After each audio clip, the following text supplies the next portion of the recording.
student, this is English first of class 8th, and today we are going to start today we are going to continue the lesson 4, lesson 6 part 4. Let us start from here.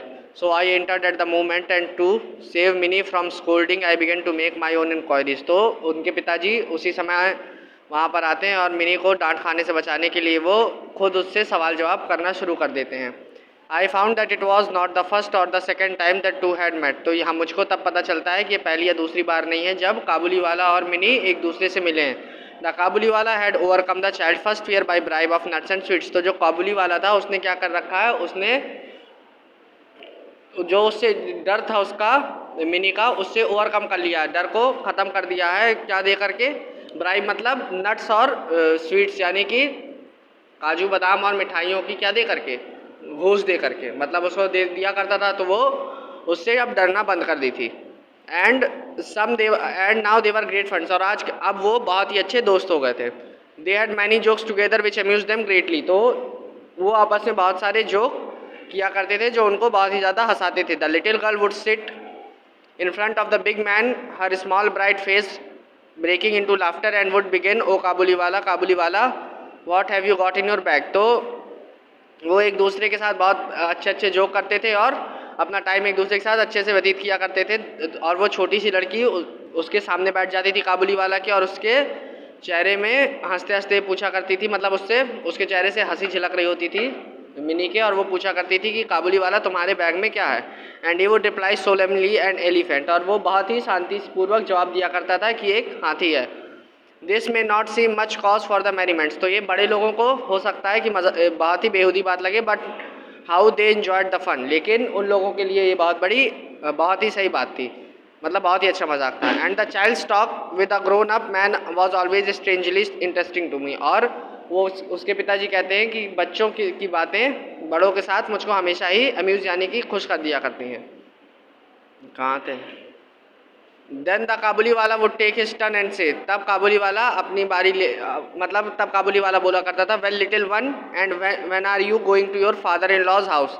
तो तुम बताओ कि तुम अपने ससुराल कब जा रही हो. ठीक है. Now nearly every small Bengali girl has heard long ago about her father's in law's house. तो हर एक स्मॉल छोटी बंगाली लड़की ने क्या सुन रखा होता है अपने घर में कि ससुराल क्या होता है, एक बहुत ही ओल्ड फैशन वे में. कहाँ है?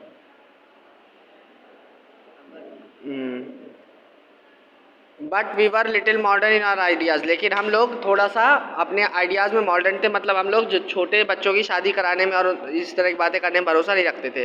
We had not discuss the subject of marriage for our child. तो मैंने अभी तक अपने बच्ची की शादी की कोई भी बात छेड़ी नहीं थी. And Mini just have been rather puzzled by the question. और मिनी ये सोच करके परेशान हो गई. But she would not show it. लेकिन उसने ये चीज़ दिखाई नहीं एंड क्विकली रिप्लाइड. और तुरंत ही जवाब दिया, आर यू गोइंग देयर. क्या तुम वहाँ जा रहे हो? Among man of Kabuliwalas class. तो काबुली वाला की क्लास के मतलब काबुली वाला क्या था? काबुली वाला एक गरीब टाइप का इंसान था. तो उसकी क्लास के लोगों के बीच में ससुराल वाला क्लास के लोगों के बीच में, मतलब उसकी हैसियत के लोगों के बीच में ससुराल का मतलब होता था father. It was well known the words of father in law's house have two meanings. तो उसको पता था कि फादर इस ससुराल के दो मतलब होते हैं. एक ससुराल हो गया जो शादियाँ करके जब लड़कियाँ जाती हैं तो अपने पति के घर, हस्बैंड के घर, तो वो होता है उनका ससुराल. ठीक है. और एक और ससुराल होता है जिसको कहते हैं पुलिस चौकी, थाना. ठीक है. जहाँ पर आपको बिना कुछ करे खाना मिलता है. They are also polite expression of prison. और ये कारागार को, जेल को एक आराम से कहने का तरीका है.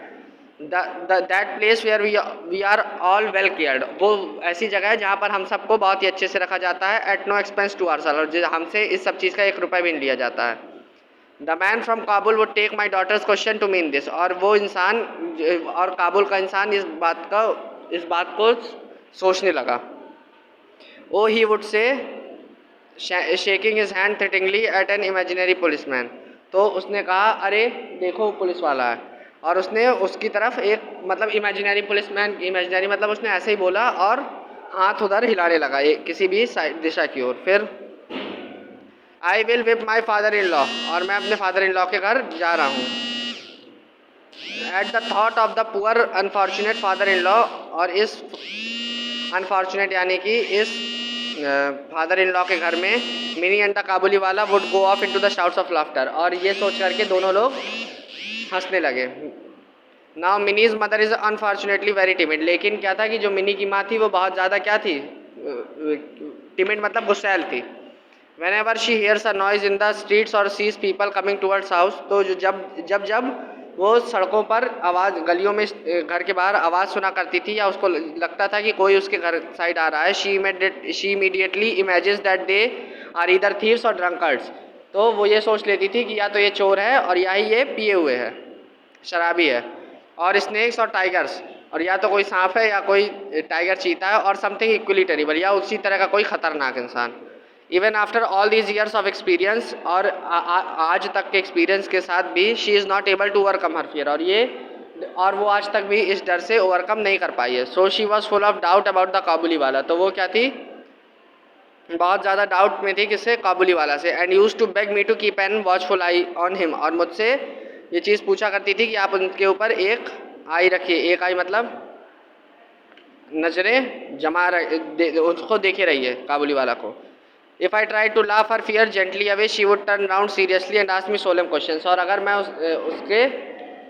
अगर मैं हंसने लगूं तो वो क्या करती थी कि वो गुस्सा हो जाती थी और मुझसे ये सवाल पूछा करती थी, were childrens never stolen from their homes, तो क्या बच्चे अपने घर से कभी भी किडनैप नहीं होते हैं क्या। Was it not true that there was slavery in Kabul, क्या ये सच बात नहीं है कि काबुल में क्या है, मजदूरी, स्लेवरी मतलब बच्चों को बेच देते हैं वहाँ पर। Was it so very stupid to think this big man should be able to carry off a little child, तो क्या ये इतना भी गलत है सोचना कि ये इतना बड़ा आदमी एक छोटी सी बच्ची को नहीं उठा सकता है।